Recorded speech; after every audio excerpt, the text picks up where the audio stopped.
नमस्कार दोस्तों, मैं हूं वीरेंद्र सिंह राठौड़। तफरीह करते करते आप पहुंचा हूं झाबुआ के बहादुर सागर तालाब है, जहां पर पिछले कुछ महीनों से जीर्णोद्धार का काम चल रहा है।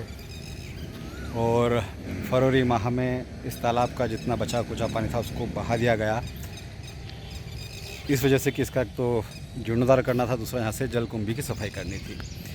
अब बारिश दस्तक दे चुकी है, मानसून आ चुका। आप देख सकते हैं कि तालाब में भी पानी आ गया है।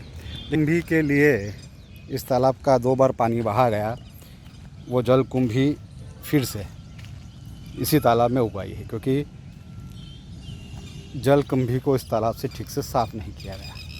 और आप देख सकते हैं कि ये देखिए, जलकुंभी फिर से इसी तालाब में पनप रही है। अब सवाल ये उठता है, क्या एक बार फिर से इस तालाब को खाली किया जाएगा? क्या एक बार फिर से योजना बनेगी तालाब की सफाई के लिए, गहरीकरण के लिए और जलकुंभी सफाई के लिए? क्योंकि करोड़ों रुपए, 1 करोड़ 6 लाख का टेंडर था। इसके पहले 2022 में भी इसका पानी बहा दिया गया था, फिर भी जलकुंभी साफ़ नहीं हुई। इस बार भी पानी बहा दिया गया, लाखों रुपए खर्च कर दिए गए, लेकिन फिर भी जलकुंभी जो है वो यहाँ से ख़त्म होने का नाम नहीं ले रही है। या कह भी सकते हैं कि इसे ख़त्म करने के वैसे प्रयास नहीं किए जा रहे जैसे होना चाहिए। अब जहाँ तहाँ इस तालाब में आपको जलकुंभी दिखाई देगी, और समस्या वही है, शासन का पैसा भी खर्च हो रहा है। अमूल्य पानी, कहते हैं जल ही जीवन है, लेकिन झाबुआ में 2 बार इस बड़े तालाब का पानी, जो वर्षा रूपी अमृत जल पहुंचता है, जो जमा होता है, जो आसपास का वाटर लेवल बढ़ाता है, उसे 2 बार यहाँ से खाली कर दिया गया। और क्यों कर दिया गया? कि तालाब में निर्माण कार्य करना था, रिटर्निंग वॉल बनानी थी और जलकुंभी की सफाई करनी थी, गहरीकरण करना था। लेकिन जलकुंभी है वो साफ़ होने का नाम नहीं ले रही है, और ये फिर से उग गई है। दूसरी अगर आपको बात करूँ तो कहीं कहीं अभी भी जलकुंभी के अवशेष यहाँ पे किनारों पड़े हुए हैं। एक चीज़ और ख़ास ये बता दूँ, आप ये तस्वीरें भी देखेंगे कि देखिए ये जलकुंभी इस तरह से जगह जगह पर कहीं ढेर लगा हुआ, कहीं से कदुका पड़े, और कहीं कहीं तो वापस से हरी भरी वापस जलकुंभी होती हुई दिखाई दे रही है। दूसरी एक चीज़ और है कि यहाँ से जो जलकुंभी निकाली जा रही है वो पास के ही किसी नाले या फिर तालाब में डाली जा रही है। तो ये किस तरह का काम हुआ कि एक जगह से जलकुंभी निकाली जा रही है, उसको दूसरी जगह डंप किया जा रहा है।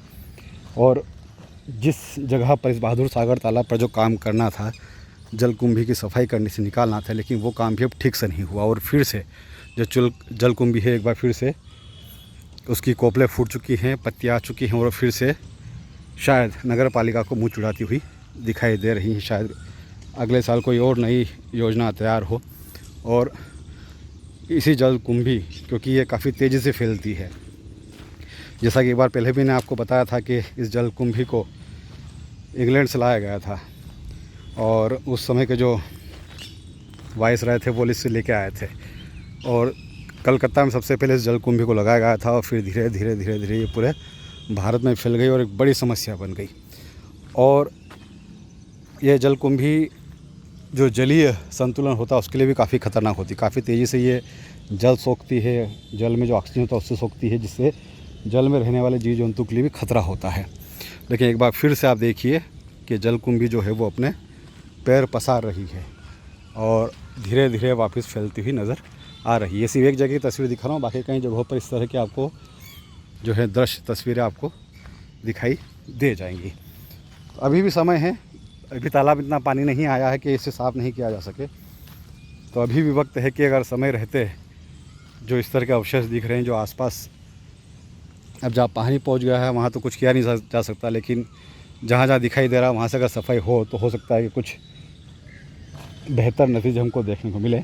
वरना फिर यही होगा कि 2025 का जब जनवरी फरवरी आएगा तब फिर कोई नई योजना आएगी, और फिर से इस तालाब का जो बहुमूल्य पानी, अनमोल पानी है, उसको बहा दिया जाएगा, और फिर से कोई नई योजना बनेगी। बहुत बहुत शुक्रिया।